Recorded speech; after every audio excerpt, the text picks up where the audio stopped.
Ça fait 10 ans maintenant, mais j'ai l'impression que c'était hier. Police found the body in the desert near Santa Teresa. En 20 ans de carrière, je n'avais jamais vu une chose pareille. C'était un crime personnel et violent. Ça a secoué toute la communauté. Ce n'était pas pensable. C'est un animal. Je pense qu'ils s'aimaient, mais qu'il était obsédé. C'est leur relation, leur amour, qui ont causé leur perte.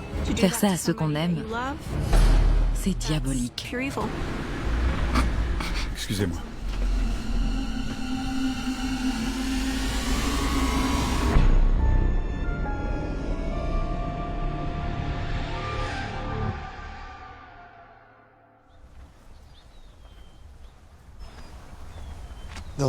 Je n'étais pas venu depuis le 31 juillet 2009.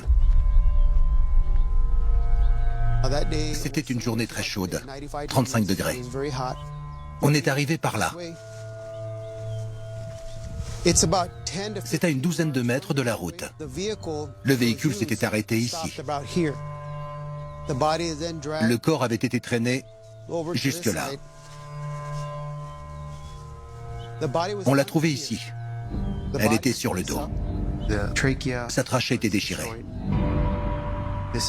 C'était très personnel.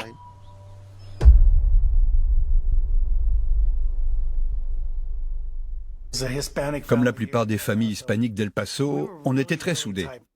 On prenait soin les uns des autres. On n'aurait jamais pu imaginer qu'une chose pareille arrive. C'est la première fois que j'en parle à qui que ce soit. Je m'appelle Mark Huerta et je suis le plus jeune frère de Gloria Marmolero. Gloria était une très belle personne et elle était amoureuse. Ma sœur était très heureuse de se marier et ma mère et toute la famille étaient contentes pour elle.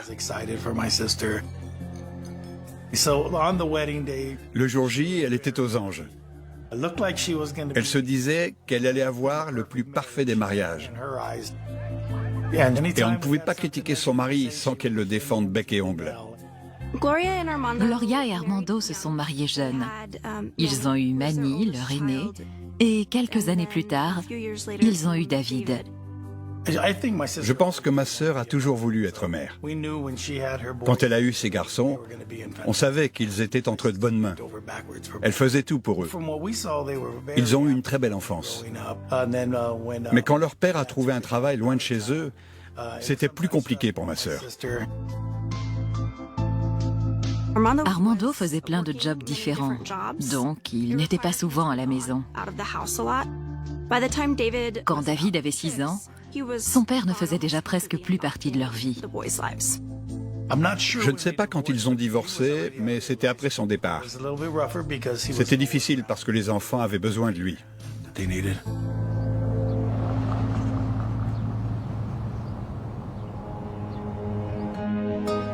Mes neveux, ils étaient exceptionnels. Ils aimaient énormément leur maman et toute leur famille. Je pense que ma sœur avait un lien très fort, mais très différent avec chacun d'eux. Manny, elle avait tendance à le pousser pour qu'il réussisse, alors que David, elle le cajolait. Le plus fils à maman, c'était David, sans hésitation.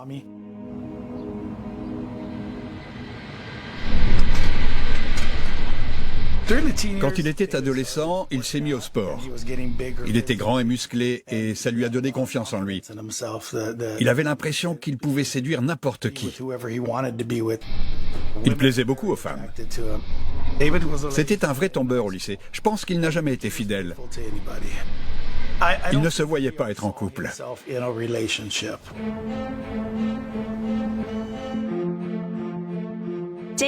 Sa petite amie Lisa est tombée enceinte quand ils étaient encore adolescents. Alors il a arrêté l'école.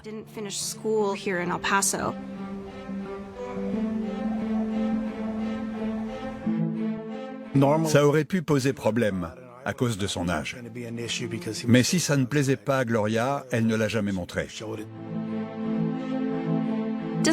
Même si David et sa petite amie étaient adolescents quand ils ont eu cet enfant, il a travaillé très dur pour subvenir aux besoins de sa famille.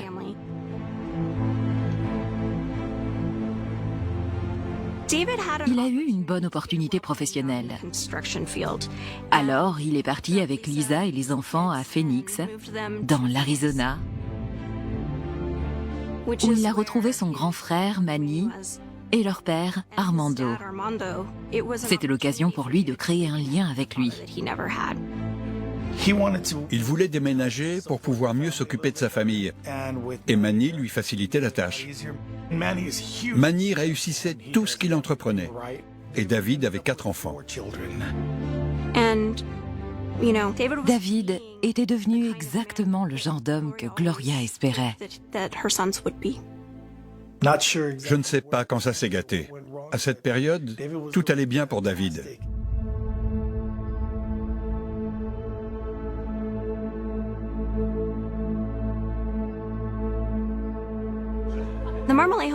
Les Marmolejo ont rencontré Maria en 2000, quand sa mère a épousé le père de David et Manny, et que la jeune fille est devenue la demi-sœur par alliance des 2 frères. Maria avait 11 ans quand on l'a vue pour la première fois. Elle était toute fine, toute jeune, toute petite. La femme de David s'en occupait comme si c'était sa fille. Ils se voyaient tous beaucoup. Elle aimait passer du temps avec David et les enfants. Elle le suivait partout comme un chiot. Et David, ça ne le dérangeait pas. Il aimait la compagnie de Maria. Elle a été bien accueillie dans la famille, jusqu'au début de l'adolescence. David et Lisa la voyaient grandir et devenir une femme sous leurs yeux. C'était une jeune femme d'une incroyable beauté.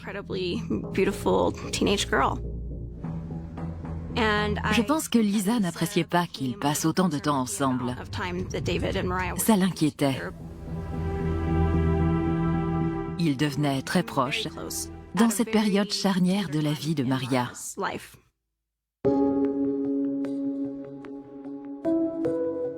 Ma sœur a travaillé pour l'État du Texas pendant 27 ans, jusqu'à sa retraite. Et toute la ville l'adorait. On lui a proposé 2 ou 3 fois de se présenter à la tête de la commune. Mais elle tenait à sa vie privée. Donc elle leur a dit qu'elle préférait partir à la retraite. Elle a vite commencé à s'ennuyer. Elle n'arrivait pas à ne rien faire. Elle a repris et fini ses études à 50 ans. Elle voulait prouver à tout le monde qu'il n'est jamais trop tard pour retourner à l'école. Gloria pensait que sa famille était très soudée. Mais la vie a pris une mauvaise tournure.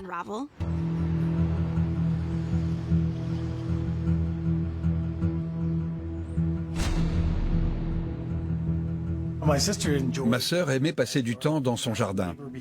Et on a appris plus tard que le voisin prenait des photos d'elle. Il ne lui parlait pas, il prenait juste des photos. Elle nous a dit « Je ne veux pas en parler, mais j'ai peur. » Ça ne me plaisait pas. Et je m'inquiétais pour ma sœur.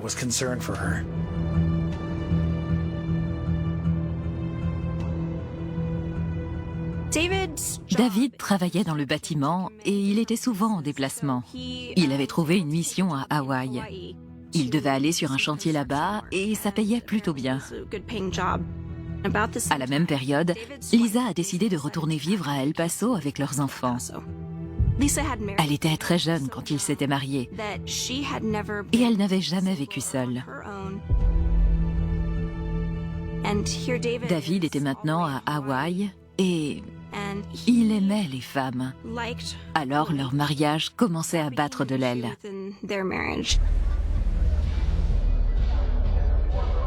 Comme je vous disais, c'était un séducteur. Il plaisait beaucoup aux femmes et il aimait leur compagnie. Je ne l'ai jamais vu faire, mais c'était évident qu'il courait un peu à droite à gauche. La plupart du temps, il arrivait à cacher ses infidélités. Mais il y a au moins une relation dont Lisa a appris l'existence. À Hawaï, il a rencontré une femme qui s'appelait Adrienne et qu'il voyait régulièrement.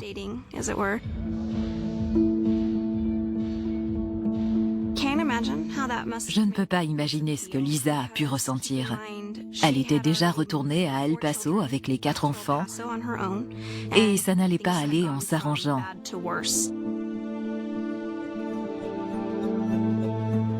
Parce qu'Adrienne était tombée enceinte.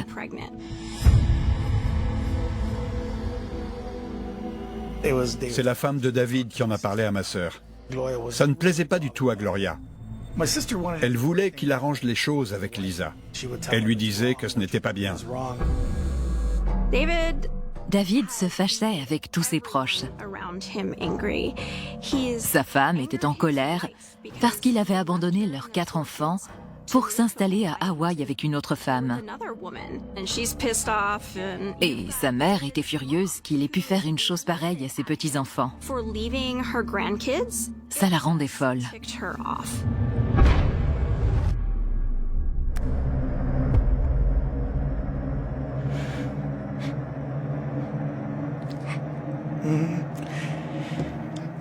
C'est à ce moment-là que tout a commencé à se casser la figure. Excusez-moi.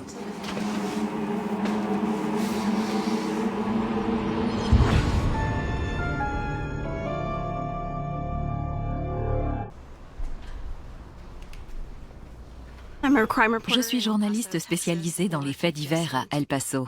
Quand je travaille sur une affaire comme celle-ci, je transporte toujours mes documents avec moi. C'est pas bizarre, hein? Les médias parlaient de cette histoire tous les soirs pendant des semaines. Quand on a enfin tout su, je pense que les gens étaient choqués.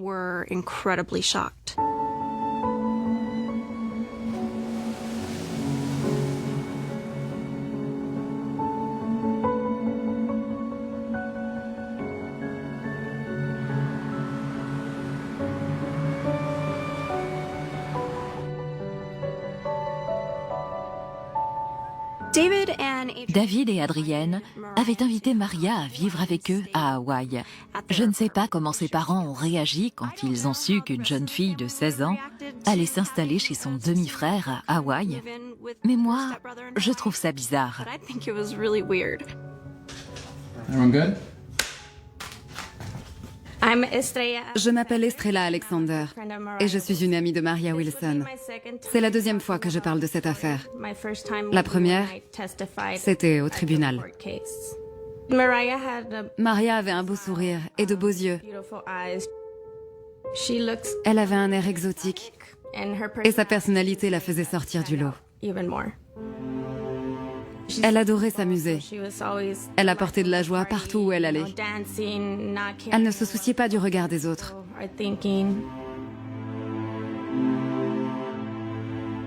C'était difficile de ne pas l'adorer. Je comprends pourquoi elle était attirée par lui. Pas en tant que petite amie, mais plutôt en tant que grand frère, qui serait toujours là pour elle. À peu près 1 an après son arrivée à Hawaï, un jour, David était sur sa moto en montagne et il a glissé sur du gravier. La béquille était coincée, la roue ne s'est pas arrêtée et ça tirait sur sa jambe.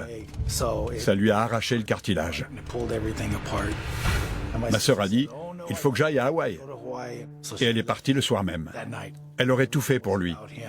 Elle voulait le réconforter. Elle l'a dorloté comme elle l'avait toujours fait. Elle s'occupait bien de lui pour qu'il se remette au mieux de son accident.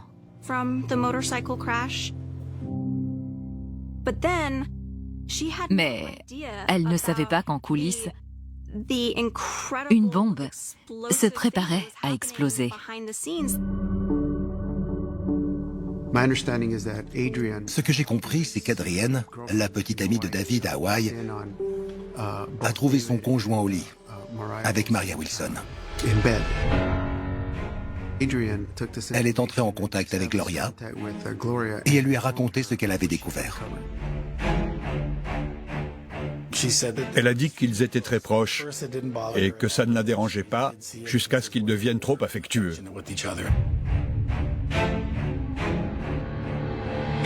Ce n'était pas une simple relation fraternelle. Et ça a été la goutte d'eau. La simple idée d'une relation entre David et sa demi-sœur dégoûtait véritablement Gloria. Ma sœur était très en colère. C'est la fille de ton père. Même si vous n'avez pas de lien de sang, c'est la belle-fille de ton père et il faut que tu respectes ce lien. C'est pas bien ce que tu fais. Tu dois la laisser tranquille. C'est même pas une adulte. Laisse-la, c'est une enfant. Et lui, il lui répondait « Oh, on fait rien, on n'est pas ensemble. » Il racontait que parfois, Maria et lui s'allongeaient ensemble dans le lit, mais il ne se passait rien de plus. Et ma sœur voulait le croire. Elle a continué à lui poser des questions? Oui, et David niait.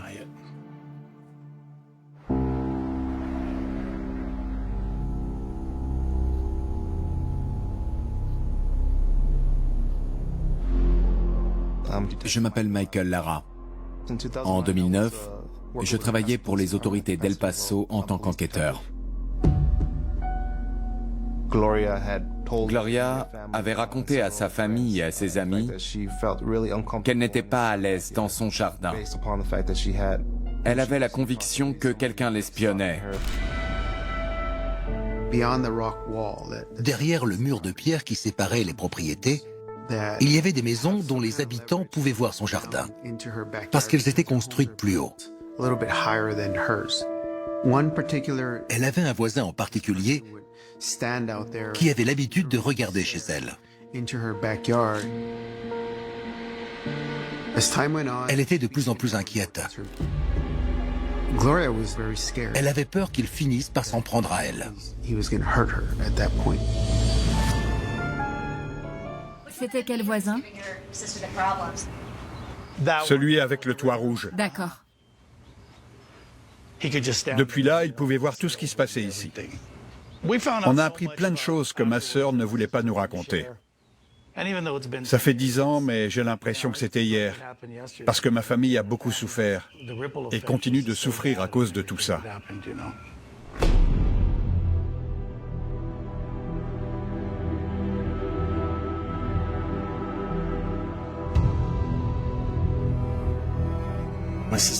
Ma sœur se disait « David va s'occuper de moi et me protéger ».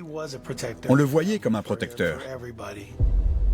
Sa petite amie lui avait demandé de partir après avoir découvert sa relation intime avec Maria. L'histoire d'amour de David et Adrienne était complètement terminée. Il n'avait pas encore récupéré de son accident de moto, mais sa mère lui avait proposé de rentrer à El Paso pour retourner sur le droit chemin. Elle lui a posé un ultimatum? Oui. Gloria a dit à David qu'il n'avait plus le droit d'approcher sa demi-sœur, Maria.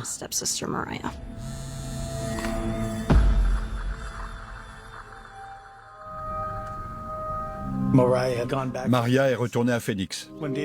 Quand David est rentré d'Hawaï, ma sœur et lui se sont retrouvés. Ils passaient beaucoup de temps ensemble. Il lui rendait service parce qu'il était bricoleur et il aimait s'occuper de sa mère. Il l'aidait pour tout.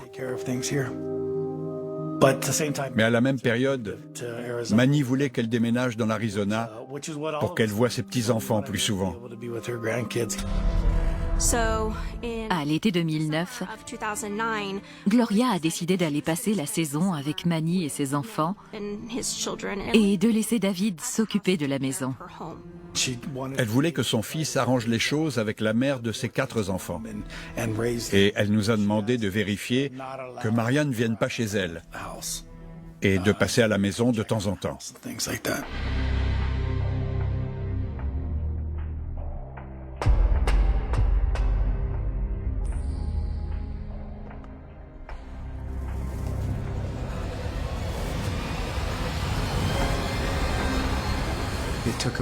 Maria a attendu 1 mois avant d'aller à El Paso. Je suis devenue très proche de Maria. J'étais tout le temps chez elle. Enfin, à l'époque, je pensais que c'était la maison de David. On a même fêté mes 19 ans là-bas. Maria disait que David et elle sortaient ensemble depuis longtemps. Je ne savais pas qu'ils étaient demi-frères et sœurs. Je pense qu'ils s'aimaient. Mais je pense surtout qu'il était obsédé par elle. Maria était très jeune, et c'est peut-être ça qui lui a plu. Il pouvait la manipuler comme une marionnette. Il ne voulait pas la laisser partir. David essayait de cacher sa présence, mais on avait des amis qui nous avaient prévenus. Je me disais que ce n'était pas possible. Gloria faisait des allers-retours entre sa maison à El Paso et celle de Manny à Phoenix. Et elle a commencé à voir des choses changer chez elle. Elle a vite compris qu'une femme vivait dans sa maison sans sa permission. À chaque fois qu'elle en parlait à David, il jurait qu'il ne s'était rien passé avec Maria et qu'elle n'était jamais venue. Ma sœur ne le croyait pas. Elle était très intelligente.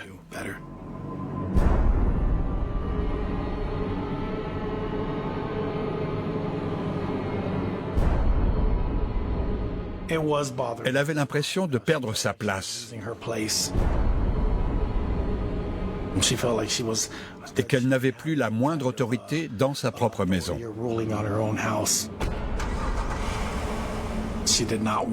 Elle ne voulait pas voir Maria chez elle. Elle a dit à David, « Si elle est là, ou si ses affaires sont là quand je rentre, je te mets dehors. »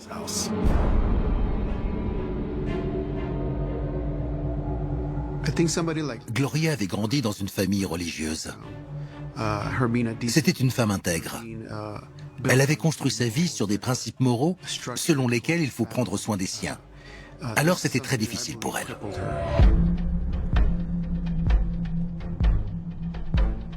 Elle voulait régler cette affaire toute seule et elle ne comptait pas les laisser faire. J'avais l'impression qu'elle était obsédée par ça, que c'était sa mission. Elle était prête à faire absolument tout ce qui était en son pouvoir pour les arrêter. Elle voulait faire en sorte que ça cesse.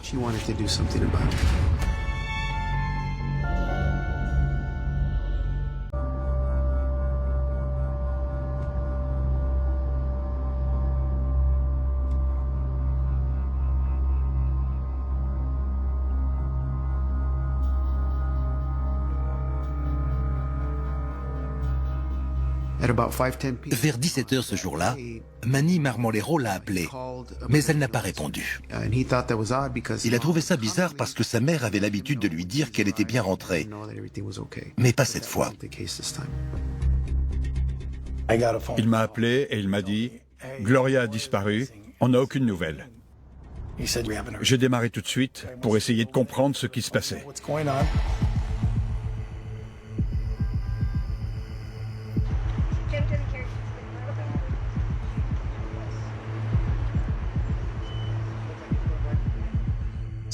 Ils ont interrogé sa famille et ils ont découvert qu'il n'y avait eu aucune activité sur son compte depuis qu'elle avait quitté Phoenix, que son téléphone était éteint et que son véhicule avait également disparu.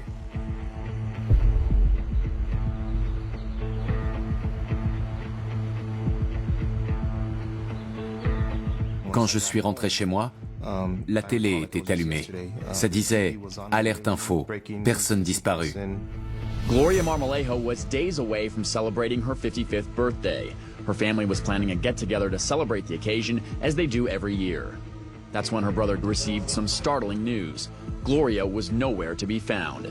It's not her to disappear and not call and let us know. Her family has put up posters like these all over town, while they worry and wait.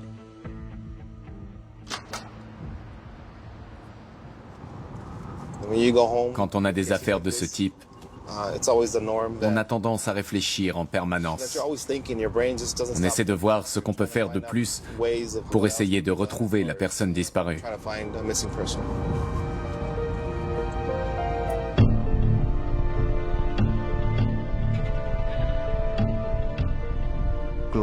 Gloria avait dit à tout le monde qu'elle ne se sentait pas en sécurité dans son jardin. On s'est dit que son voisin avait quelque chose à voir avec sa disparition et que c'était une piste à creuser. C'était très sérieux. J'ai pu établir un contact avec les résidents de la maison. C'était une dame âgée qui vivait avec son fils qui souffrait de troubles mentaux. Il n'y avait rien d'inquiétant. Aucun signalement n'avait jamais été fait contre cet homme. Après ça, il n'était plus suspect. Je suis parti de chez eux. Je roulais vers le sud. Et j'ai remarqué une voiture rouge. Je me suis dit, si ça se trouve, c'est le véhicule de Gloria. Je me suis garé à côté, j'ai lu la plaque d'immatriculation et je l'ai comparée à celle que j'avais. C'était la même. Il m'a appelé pour me le dire. Il y avait son sac et son téléphone à l'intérieur. Elle n'avait donc ni son sac, ni son téléphone, ni son véhicule. Il fallait qu'on la retrouve, et vite. On devait retourner chez elle avec ces informations. On a vite découvert des éléments suspects dans la maison. D'abord, on a trouvé des petites perles de collier sur le sol du garage. Ensuite, on a vu une porte de placard sur laquelle il y avait du sang. À ce moment-là, on s'est dit qu'il était fort probable que cette maison soit une scène de crime. Mais on espérait se tromper.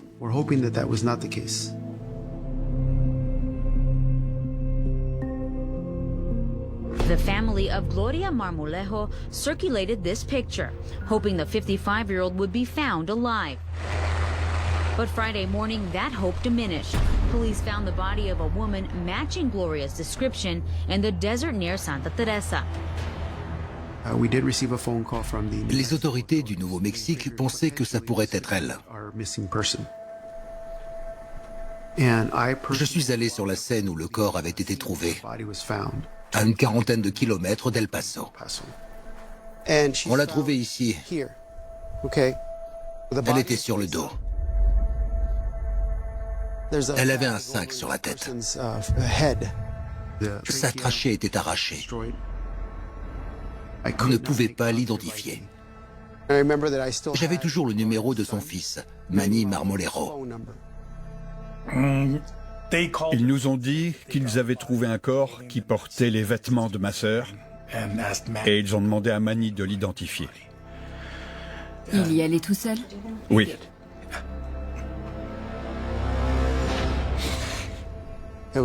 C'était bien elle. Ça devenait une urgence, parce que c'était un homicide. C'était un crime personnel et violent.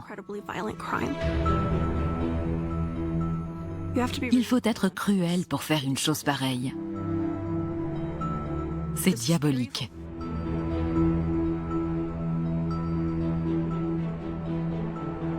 My mom is the most loving person that you will ever meet and probably looked her killers in the eyes and forgave them. We don't know who could have that kind of hate or who could have that kind of anger.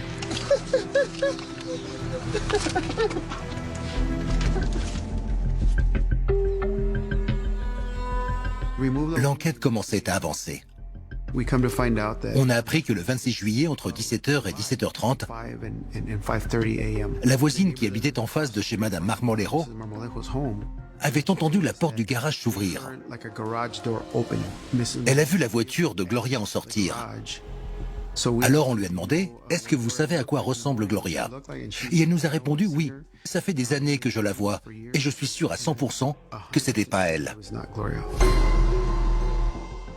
La personne qui conduisait était jeune et avait l'air terrifiée. Elle correspondait à la description de Maria Wilson.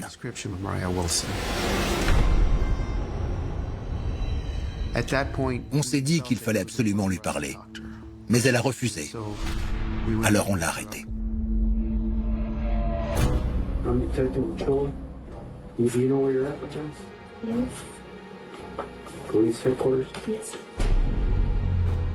Pendant l'interrogatoire, on a vu qu'elle avait une coupure au doigt. Ça a tout de suite attiré notre attention. Il y avait quelque chose qui clochait.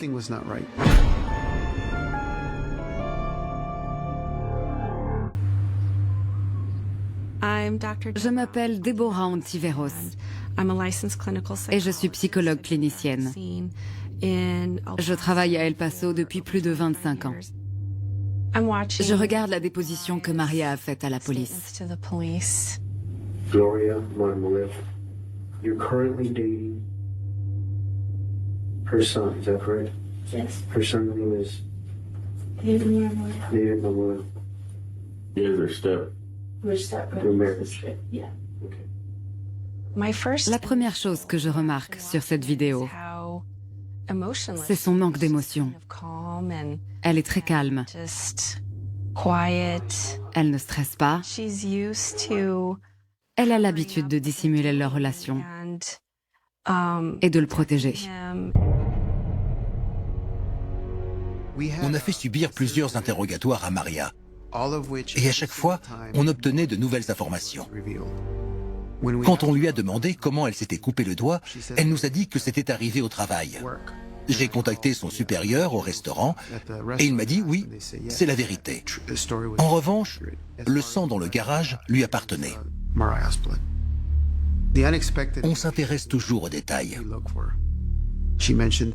Elle nous a dit qu'on avait trouvé son sang parce qu'elle s'était disputée avec David. He's physically assaulted you before? Yes.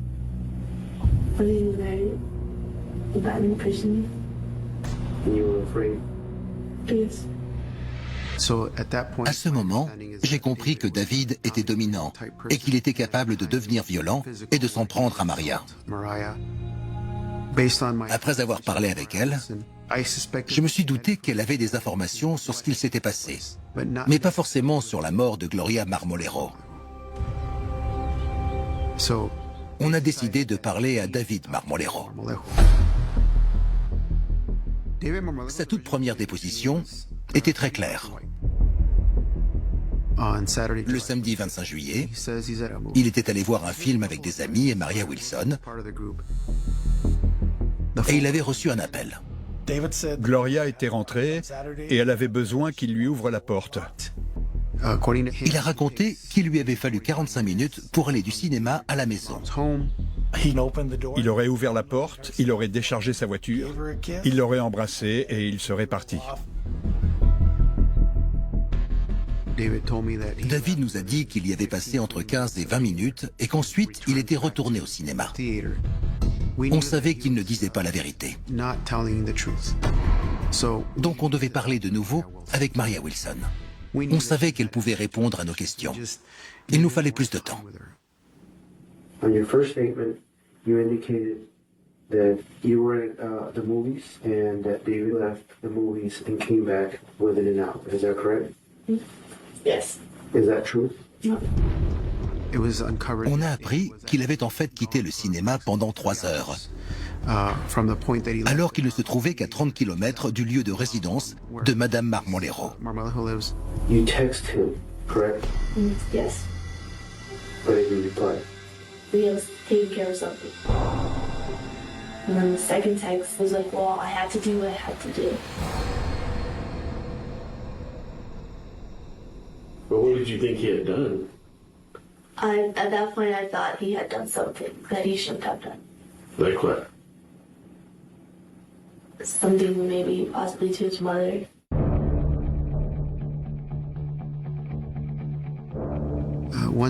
On avait assez d'informations pour parler à David. Alors on a décidé d'organiser un nouvel interrogatoire avec lui. You know where you're at? On avait eu accès à ses relevés téléphoniques. Et c'était notre preuve principale dans cette affaire. We subpoenaed your phone records. And we also subpoenaed cell towers. They tell us, for example, if you're making a phone call, obviously that phone needs to connect to a certain tower. On avait ce qu'il fallait pour reconstituer la journée. At approximately 1:37 a.m., there was a call made. Where are you when this happens? Then my mom's house, asleep. Not according to these records. À l'heure de cet appel, il avait déclaré être endormi. According to your records, your phone is no longer out on the east side. In fact, it's way out on the west side. Il était à 48 km à l'ouest de la ville. It's close or within proximity of where your mother was found.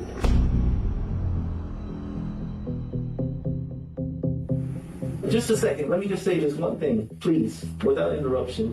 I don't know if you folks realize this, like this is hard as If I did something, I would say, you know what, I would have put a bullet through my head, period. On analyse les gens en fonction de leur réaction. Et lui, il essayait de se battre, de nous contredire. Il savait qu'on connaissait la vérité, mais il ne comptait pas avouer quoi que ce soit.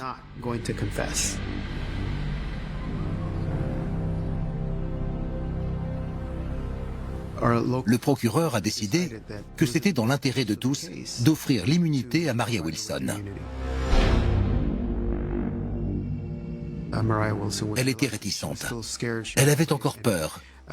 Et il nous a fallu 5 ou 6 heures pour la convaincre de nous donner la véritable version des événements. Maria a dit à la police que David avait commencé à la toucher quand elle avait 14 ans.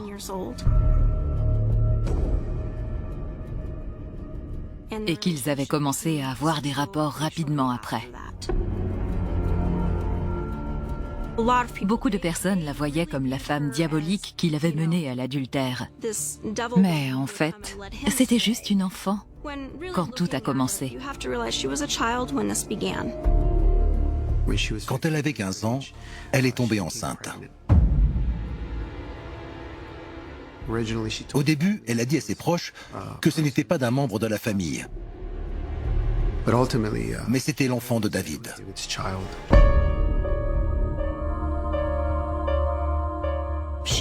Elle a accouché et elle l'a mis à l'adoption. David a commencé à manipuler Maria dès le début. Il l'a préparée pendant des années. Il était très attiré par elle. Il était obsédé par elle. Et elle répondait à ses avances. Alors, comme souvent dans les relations violentes, leur lien est devenu de plus en plus fort. Ce type de relation peut durer des années et des années.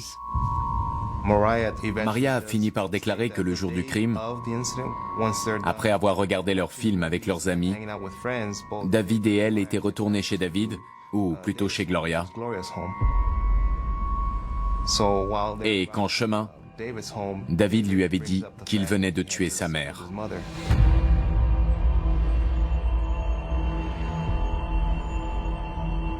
Maria Wilson a expliqué qu'il s'était disputé avec sa mère. Le ton était rapidement monté, parce que Gloria savait que Maria vivait chez elle.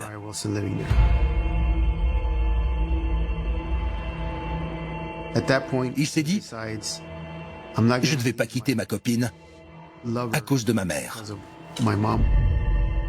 Alors, il a décidé d'éliminer la menace.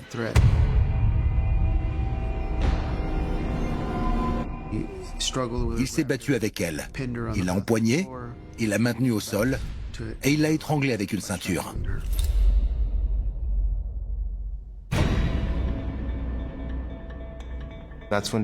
Après ça, David a plus ou moins forcé Maria à l'aider à se débarrasser du corps. Elle nous a expliqué qu'il l'avait enveloppée dans du plastique. Une fois le cadavre dissimulé, David l'avait porté jusque dans son véhicule. Il a conduit la voiture avec le corps de Gloria Marmolero dans le coffre jusqu'à trouver l'endroit parfait pour s'en débarrasser. Maria nous a dit que David était complètement paniqué et qu'il avait peur qu'on le voie ou qu'on le suive. Ils ont fini par arriver dans le désert de Santa Teresa.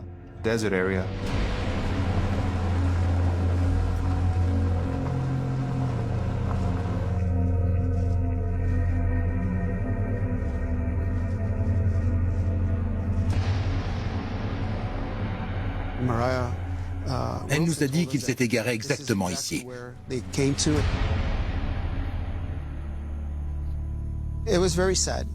C'était très triste, parce que cette femme était un pilier de la communauté. Elle comptait beaucoup pour ses voisins. Elle était un véritable modèle pour sa famille. Elle était le noyau dur de cette famille. Et là, elle avait été abandonnée dans le désert. Je pense que ce n'est pas juste. Elle ne méritait pas ça. C'est un véritable animal qui a fait ça. Et cet animal, c'est son fils. C'est à cause de la relation entre David Marmolero et Maria Wilson que Gloria Marmolero n'est plus parmi nous.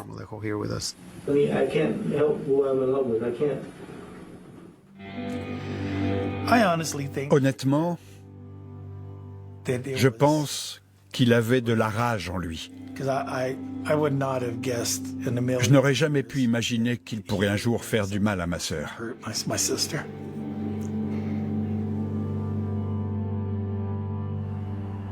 News Channel 9 shot this video of David Marmolejo as he was leaving the El Paso County Jail. David was asked if he loved his mother. With all my heart. Do you miss her? Every day, all day, every day. If you had a message for your mom, what would it be? Mom, I love you, please help me.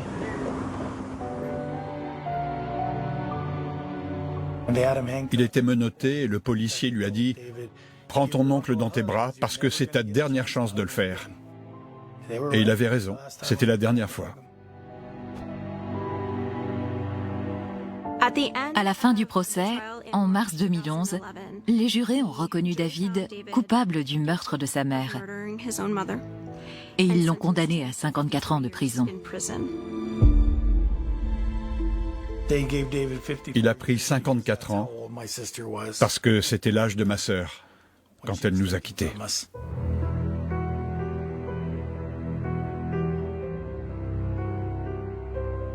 Ça fait toujours aussi mal.